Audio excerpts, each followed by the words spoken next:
Fuck Indian.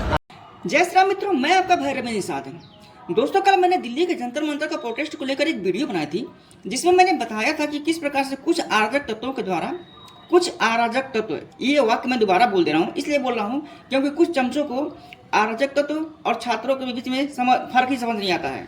वो दोनों को एक ही में मिक्स कर देते हैं। तो किस प्रकार से कुछ अराजक तत्वों के द्वारा पुलिस पर लिंचिंग की जाती है, उनके साथ मारपीट की जाती है, उनके साथ गाली गलौज की जाती है, उनके माँ बहनों की गंदी गंदी गालियाँ दी जाती हैं।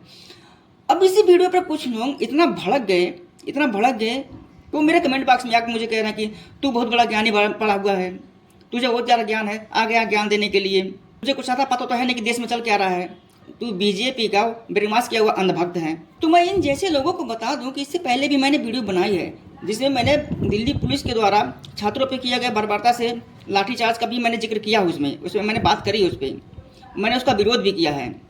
मैंने शिक्षा मंत्री धर्मेंद्र प्रधान के इस्तीफे के बारे में भी बात करी है। मैंने बोला है कि अगर आपसे ये पद नहीं संभालता तो आप छोड़िए, दूसरों का नहीं दीजिए इसमें। लेकिन इन जैसे लोग जो मुझे आकर उल्टा सीधा बोल रहे हैं, ये सारी वीडियो लोगों को नहीं दिखी उसमें, और अगर दिखी भी होगी तो लोगों ने उस पर कोई रिएक्ट नहीं किया। और रिएक्ट क्यों नहीं किया होगा? क्योंकि इनका एजेंडा नहीं सेट हो रहा था वहाँ पे। और दूसरी बात है, मैं पेपर लीक के दिन से ही छात्रों के साथ हूँ और आज भी खड़ा हूँ, और धर्मेंद्र प्रधान के इस्तीफे तक खड़ा रहूँगा। लेकिन सिर्फ छात्रों के साथ हैं, जो वहाँ पे छात्र हैं, जो सचमुच में छात्र हैं वहाँ पे, जिनका भविष्य सचमुच में बर्बाद हुआ है, मैं उन छात्रों के साथ खड़ा हूँ और आज भी खड़ा हूँ। लेकिन उन जैसे अराजक तत्वों के साथ बिल्कुल भी नहीं खड़ा हूँ जो देश के संविधान को उखाड़ फेंकने की बात करते हैं, जो देश को बंगाल और नेपाल बनाने की बात करते हैं। और ये जो बंदा हरकत कर रहा है, इसकी हरकतों को देखिए और दिल पे हाथ रख के बताइएगा, क्या ये बंदा सच में छात्र है? देखिए, ये जूम करो, ये दिखाओ कि ये देखिए किस तरीके से ये अभद्रता कर रहा है। जिस प्रकार से ये अपने पैंट की जिप खोल के अपने प्राइवेट पार्ट्स को एक महिला पत्रकार के सामने दिखा रहा है, क्या आपको लगता है कि एक छात्र की परवरिश ऐसी होती होगी? क्या एक छात्र ऐसा कर सकता है? Fuck Delhi police, fuck BJP, fuck Indian army. माँ की यहाँ पे इसने बीजेपी को गाली दी, कोई बात नहीं। उसके बाद इसने यहाँ पे दिल्ली पुलिस को भी गाली दी।